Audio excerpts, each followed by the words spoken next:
don't know if they can see you right there. Holly's down here. Okay. Welcome to HortTube. My name is Jim Putnam. This is the garden question and answer video that I do on Sundays.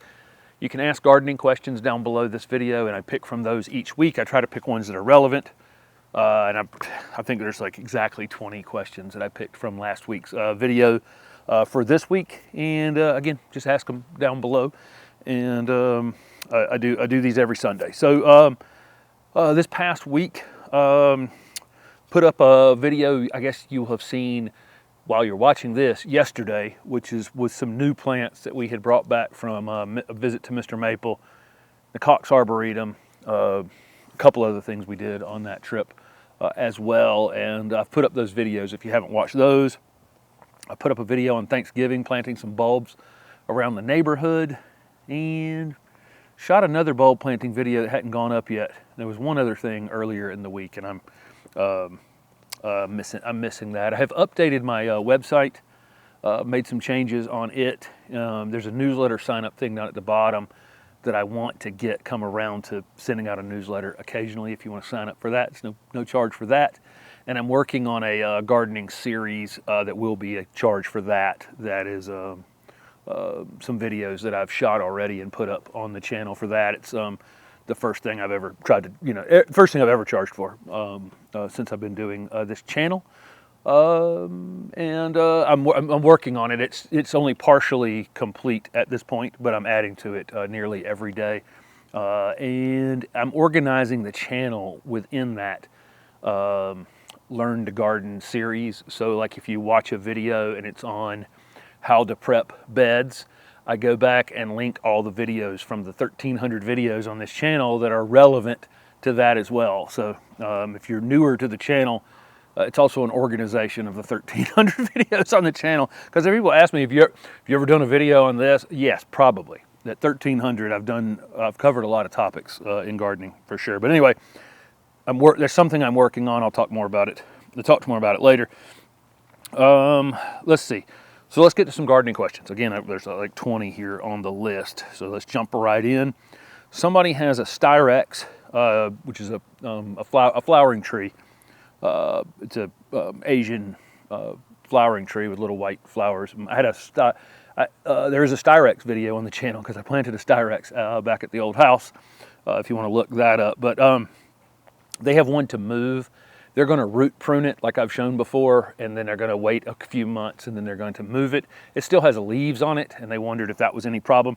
By now, if you've had nights in the 30s or upper 20s, most of anything's been pulled back down into the roots. So you're okay now root pruning it if you want to. Most of these trees are pretty sleep. By the time you're seeing the color in the leaves and stuff, all the everything that's important to that tree has now been stored down where it needs to be stored. So I would jump right on it. I mean, it's only been in the ground for a couple of years.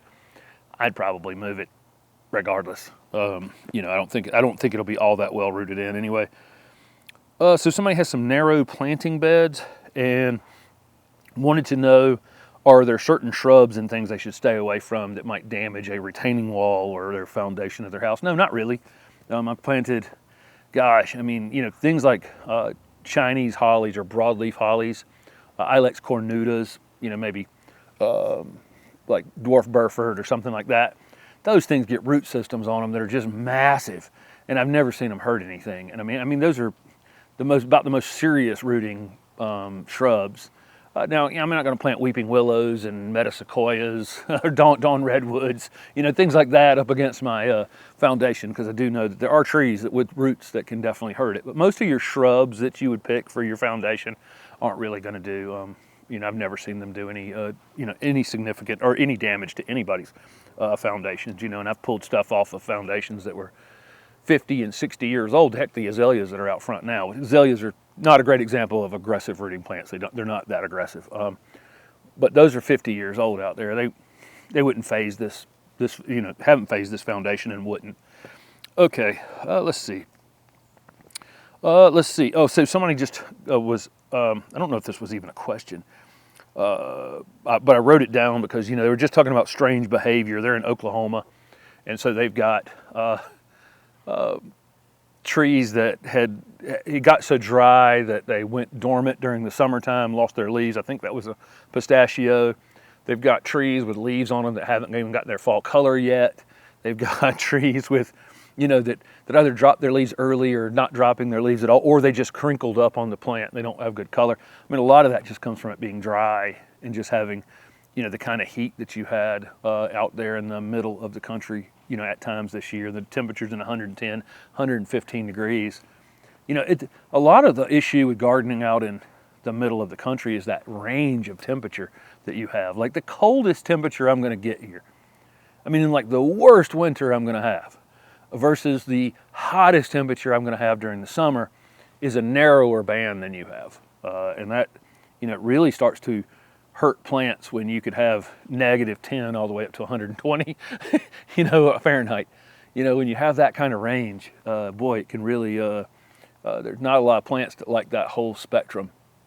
And so you're going to get weird things happening, on plants that way.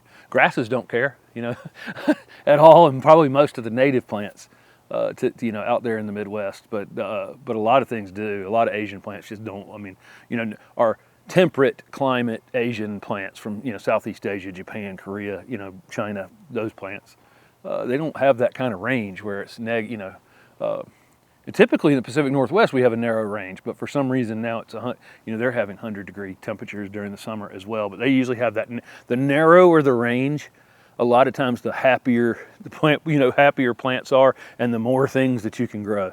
Once you get outside, once you get, you have a 130-degree range potentially, something like that, from your extreme lows to your extreme high, and mine is maybe, 100 or 110.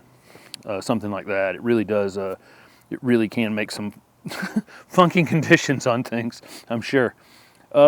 Somebody asked, I always talk about using a finger and pulling back the mulch around your plants to check for water. They wanted to know if you could use if I would use a moisture meter. Yeah, you can do the exact same thing. Stick a moisture meter in there. It's no problem.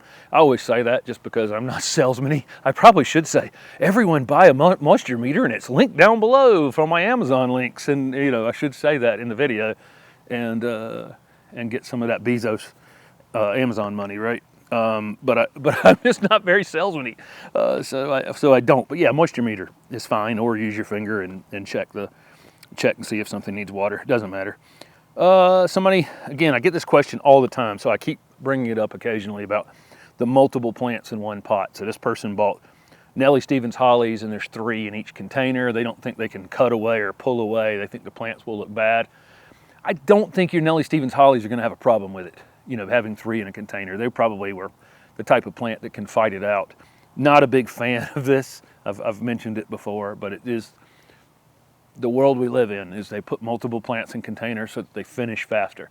And the faster they can finish them, the faster they can move them, the more turns they can get on the same amount of water and land and labor and, so on and so forth. It, makes a lot of fiscal sense. It doesn't make a lot of, what is this plant going to look like in 20 years sense at all. So I'm not a fan of it, but Nellie Stevens holly would be very low on my concern list of it having multiples in the same container, because even if one of the 3 died at some point, it would fill itself back in, pretty quickly, but again, not my favorite. Somebody asked about using a torch for weed control, and just asked if it was something that I've ever used. Yeah, I've used a torch before because I had a parking lot that had a lot of cracks in the asphalt one time, and I would use a torch to go over those weeds in the parking lot. It's just it's a propane torch. You're carrying a propane bottle and just torching the weeds. I don't use it I've never used it in mulch. So, use it at your own risk, but yeah, it works great for killing weeds. I mean, obviously, fire will kill anything. So yeah, but it works great against parking lots, cracks, sidewalks, any place you have a hard surface. If you had a patio and you got weeds that came up in your brick patio or something like that, or a path that's gravel, perfect weed control for that kind of stuff. Again, I don't know about going out in the beds and using it. It would kill the weeds. I just don't know if you're going to, burn your mulch. But yeah, works great. Let's see. Plants, I have a lot of things out here that just kind of kept growing well into fall because we just wouldn't get cool. And then, of course, when the first freeze came along last week or a week before last, whatever it was, I've got some burn on top of some of my evergreen shrubs, some of the new growth that just hadn't stopped. Somebody wanted to know if they should be cutting that stuff off. No. By spring, it will have shrunk to nothing, and the new growth will come on and cover it up. If the plant needs to be pruned, you can prune it, late winter, early spring, if it just needed size control. But there won't be any purpose in cutting off that damaged growth because by the time spring rolls around, it'll have new growth on it, and you'll never know it happened. But yeah, there are a lot of woody shrubs this year that just kept growing. I got a butterfly bush out here, still has new growth on it.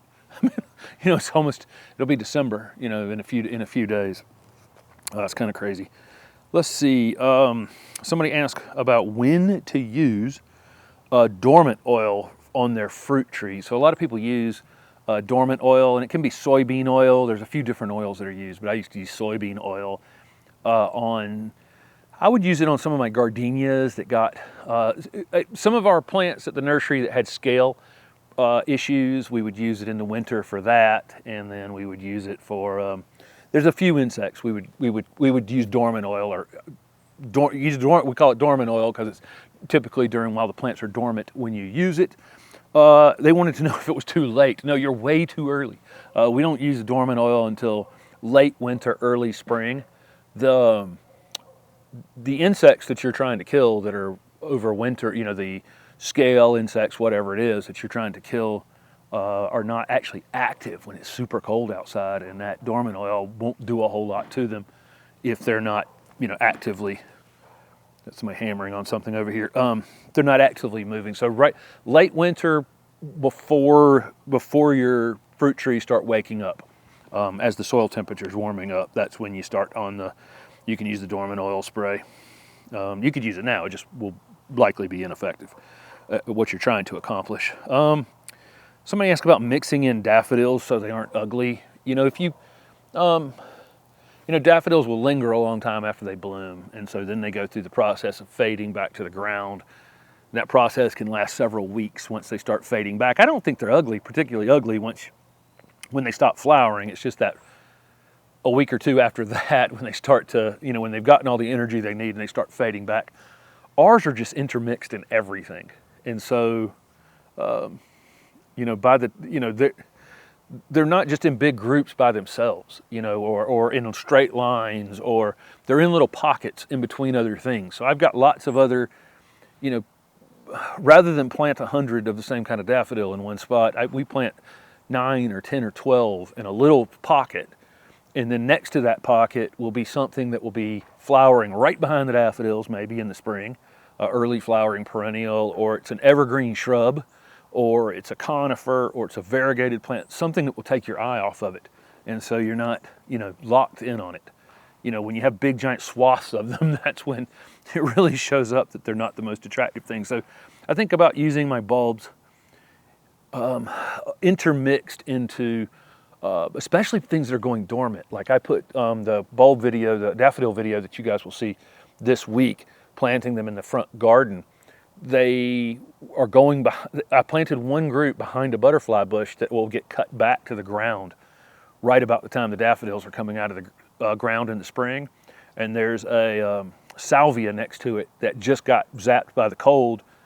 It will be coming back up. So imagine the daffodils come up, they bloom, butterfly bush will be shortly behind it just because they're so early, and then the salvia right after that. So there's, and right behind that are some boxwoods. So the boxwoods are just evergreen. So it's mixed into a lot of other things. There's pansies there too. And there's some snapdragons on the other end of that bed. So there's a lot of things to take your eye away from it. So we integrate them in small groups into planted areas that have lots of different things going on. I hope that makes sense, rather than large groups of daffodils. Okay, and I do that with everything, just because the more diversity you have in the garden, I feel like overall the less problems you have in general. Okay, somebody had just made a comment that we have fire ants in our area, and they would be happy to send us some if we didn't. We've had fire ants here for 30 some years. I remember the first report of them was in Cary, North Carolina on a landscape job, and I knew the landscaper who had that job. Not his fault. He just brought some magnolias out of South Carolina, and they were in South Carolina at the time. It's been one of the great waste of money in the history of the Department of Agriculture trying to slow this down. I don't even get it. They stopped, trucks of plants moving. We have to use all kinds of chemicals in our, to ship plants from the quarantine zone. So we're in the quarantine zone. If you have fire ants, you're in the quarantine zone. If you're shipping plants to the non-quarantine zone, you have to treat them with insecticide, or most of the guys just have it mixed in, or most of the nurseries just have it mixed into their mix. And so now their employees are handling, insecticide, and that's in these containers. And then, if they stop your truck in the non-quarantine area and they do a pour-through test where they test the water that comes out of the bottom of the pot to see if the chemical's in the pot.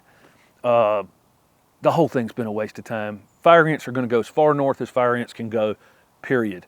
Should have just dropped off Queens up I-95 a long time ago and got it over with, because they're going to go where they're going to go. I've never understood the whole thing, but we've had lots and lots of employees in our nurseries across the country playing in insecticides, to fool ourselves like we can stop these fire ants from moving north.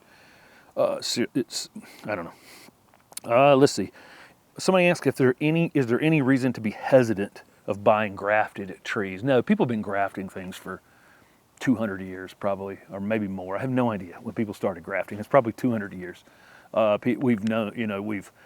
Basically, if you take an improved variety of something, you don't have any way to produce seed from it that would be true to that improvement. So let's say you have a Japanese maple and all of a sudden you got this one stem that comes off of it and it has pink leaves instead of gold or red or whatever color they were. How do you make more of that thing? You really don't have any way to make more of it where it's going to be true to the pink, be pink every time. And so you take that piece off that tree and you put it onto the rootstock. You attach it to the rootstock of most of the Japanese maples are grafted onto Acer palatum, which is a Japanese maple, and then it's a very reliable rootstock. And then so that top part now is that same pink piece. We know it's the same pink piece that was on that plant. And then as it grows up, we can take pieces off of it and put it on those rootstocks as well. And that's how you reproduce something that's almost that can't be reproduced. And it may not have its own, sometimes we'll get a sport of something, a variegated sport of something, some sort of interesting sport of something, and it just doesn't, if you try to root it, it just doesn't have a very good root system. And that rootstock, that regular Acer palatum Japanese maple rootstock has a superior root system to grow that plant. And so, chainsaw. These guys have been cutting something over here for weeks, so I may have to actually stop this. I have no idea. My neighborhood's just gone absolutely crazy with noise. But we see in fruit trees, they'll graft an apple tree, a dwarf apple tree, onto a dwarf apple tree rootstock, so it keeps the tree dwarf. If they take the dwarf apple and put it onto a regular apple rootstock, it'll be more vigorous. It'll actually get bigger. So there's actually some control that can be added to plants by putting them on different rootstocks. But there's no reason to. I do examine grafts though. I make sure they're in good shape. Occasionally I'll see one that's pitted, or there's a lot of growth from the rootstock coming up on it already where it's trying to revert back, that kind of thing. So I'm going to turn this off till the chainsaw's gone again. So again, no real reason to avoid grafted trees. Just do examine them, make sure the grafts are in good shape before you make that investment, because grafted plants tend to be a little more costly, a little more labor went into it. I got a neighbor over here that's cutting down literally every tree in his backyard. Maybe there's some sort of problem with them. I don't really know. Who knows? Do I water containers in the winter? Yeah, occasionally I do. We don't have to do a lot of watering on the containers. They're not really using any water. These conifers, this boulevard cypress you can see here. I haven't really thought about it in a few weeks. If you use inorganic fertilizers, let's say Osmocote would be an example of that.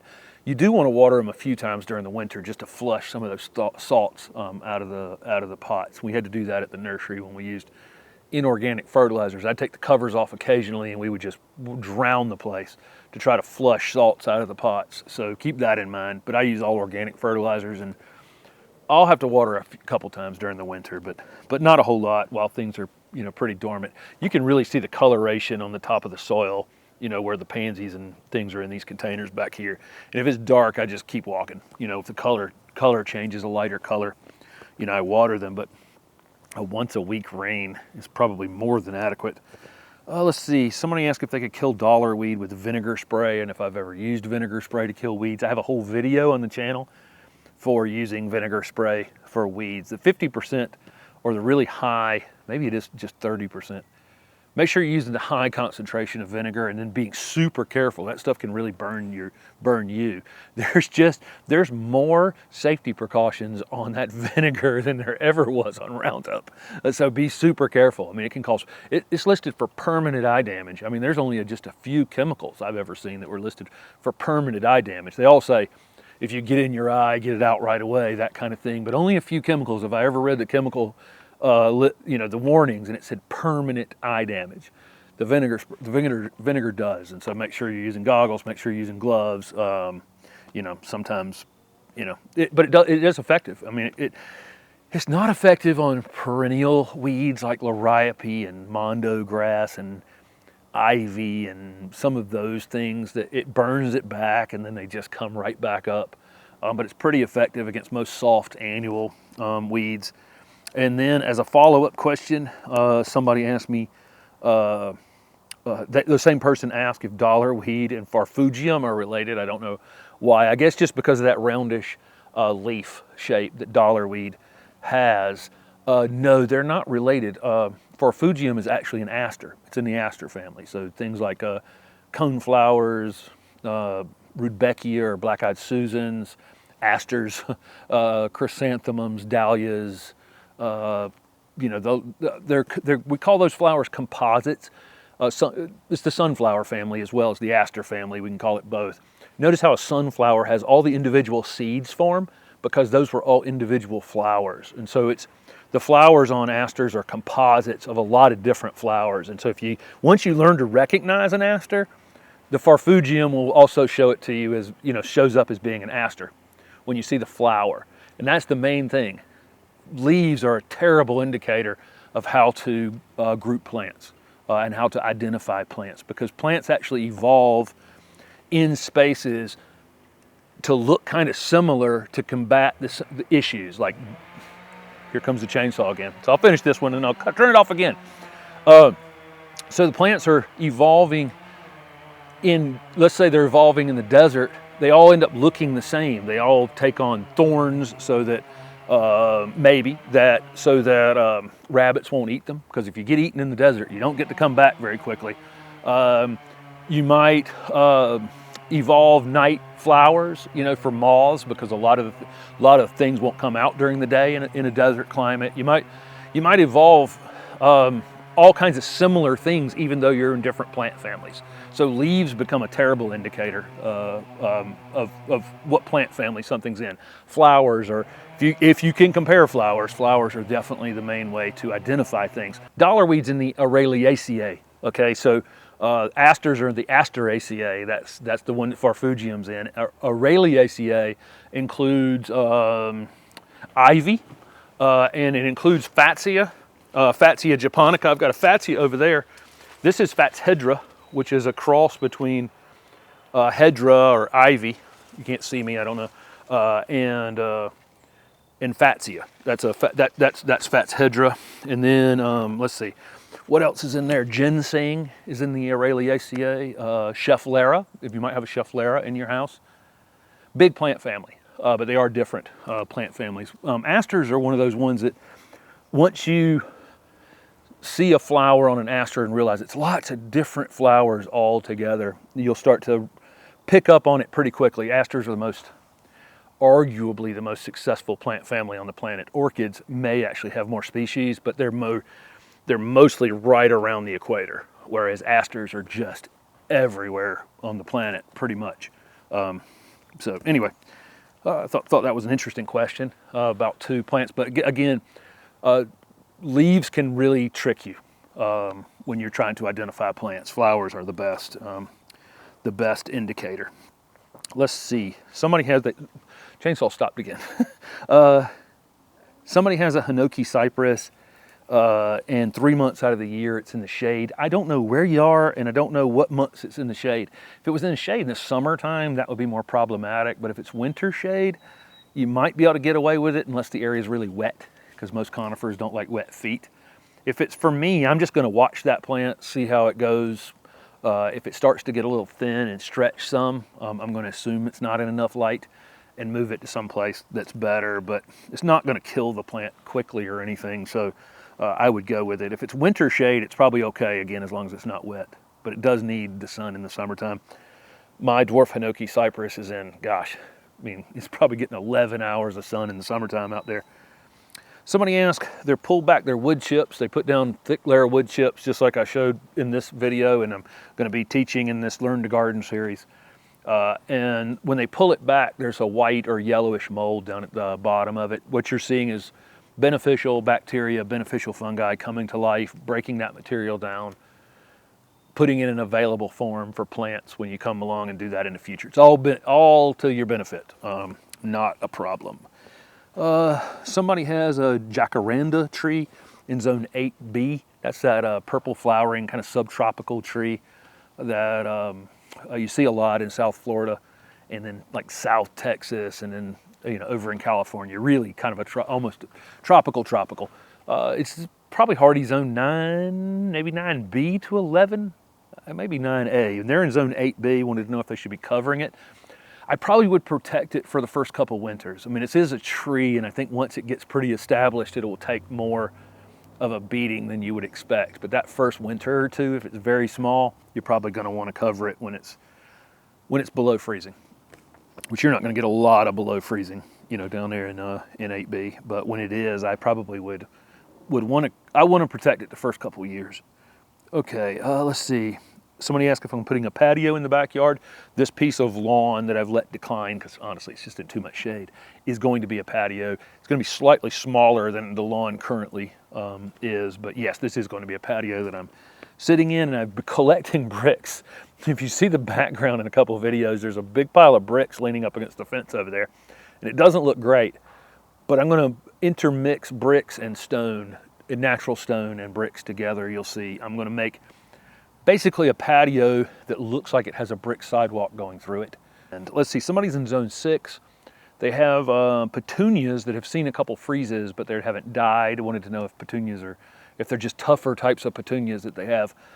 Maybe. I mean, there are probably some variability in how cold hardy petunias are, but petunias are actually perennials. We sell them as annuals. Everybody treats them as annual. Well, most people in the north treat them as annuals, but they actually become woody plants. And so if you have some that you planted much earlier in the year, they could have partially became a little woody at this point, which would offer them a lot of protection against some minor freezes that you may have had at this point. Eventually you're going to get cold enough there in zone 6 that it's going to kill them. Although I've had them here in zone 7B survive the winter before. Not all of them, and they didn't look great. And certainly in zone 8, by the time you get to zone 9, petunias will survive the winter. So it's a perennial in the deep south, and in tropical. It's a tropical perennial, basically, or subtropical perennial. So what it is they're woody enough going into winter that it takes a lot to actually knock them back. I've got on one of my walks I do with the dogs over here, there's still some petunias and with still some flowers on them here toward the end of November. So it's not unusual, but I think in zone 6 you'll eventually get cold enough to do them in. Let's see. Somebody asked about why are plants in pots less cold hardy than just having a plant frozen in a pot versus frozen in the ground. What's the actual difference? Some minor differences I'll tell you first before I tell you the main difference. But one minor difference is when the pot's completely frozen, there's just no water available. So when you're saying the ground is frozen, typically the ground is only frozen a few inches deep, or unless you live in the real tundra, of the Arctic, up in Canada or someplace like that. Most of the time, the ground doesn't freeze that deep, so there probably is some access to some unfrozen some unfrozen water. Also the ground temperature down about, by the time, if you dig a hole a certain depth, the soil temperature is the same in Michigan as it is in Florida, at a certain depth. And so as you go down, the soil temperature is going to moderate from the air temperature very, very quickly. So the roots will not be as cold in the ground, even as they are in the container. Period. There's even though both are appear to be frozen, definitely down below the first 6 inches of soil or so, it's going to be warmer underneath that than it is where that container is completely surrounded. Those two things are the minor things compared to the length of time that we're talking about. So when the temperature goes down, so like right now I'm getting nights that I might get a night that's 28 degrees. 28 degrees may actually freeze this pot. It's completely exposed, all sides of it, the top of it, the bottom of it, every part of that thing is exposed. And so it's going to freeze at 28, where the soil is not going to freeze at 28. It might get a slight little crust on the top of it, but that's not going to freeze the soil. And so how many times is that thing going to freeze in the winter compared to how deep the soil could actually freeze? And so I think the majority of the issue here is the length of exposure to having frozen roots as much as anything else. And then the temperature is a big thing too, because there is a certain temperature that will kill roots, period. So like azaleas, somewhere around 15 degrees Fahrenheit, that's what kills them. So if it's 14 degrees and that pot's above the ground, it's exposed to 14 degrees air temperature, and it's going to kill the roots on the plant, as opposed to in the ground here, where the soil temperature is never going to fall to 14 degrees, even if we have a frozen crust on the top. So there is that. So that's an issue too, but mainly it's the length of time that we're talking about. That container is going to stay frozen 10 times longer this winter than any crust of frozen mulch and stuff out here that I'm going to have in this garden. It's the same as when I'm doing consultations and somebody's in zone 7 in Long Island. It's the same zone as I'm in, okay, in Long Island. But in Long Island, the days are 2 hours shorter. So it's, or an hour and a half shorter every day than it is down here, or even further south into, an area like Atlanta, or just north of Atlanta, where it might be the same zone. It might be an hour and a half. The days are an hour and a half shorter. So that means we got down to the same low temperature. You stayed there another hour and a half, and it really changes the things that you can grow, despite us having the same actual temperature. But length of time matters a lot. So there you go. Hope that helps answer that. Thank you guys for participating in the Q&As, and if you have gardening questions, you can ask them down below, and I'll be back next week with another one. Thanks for watching.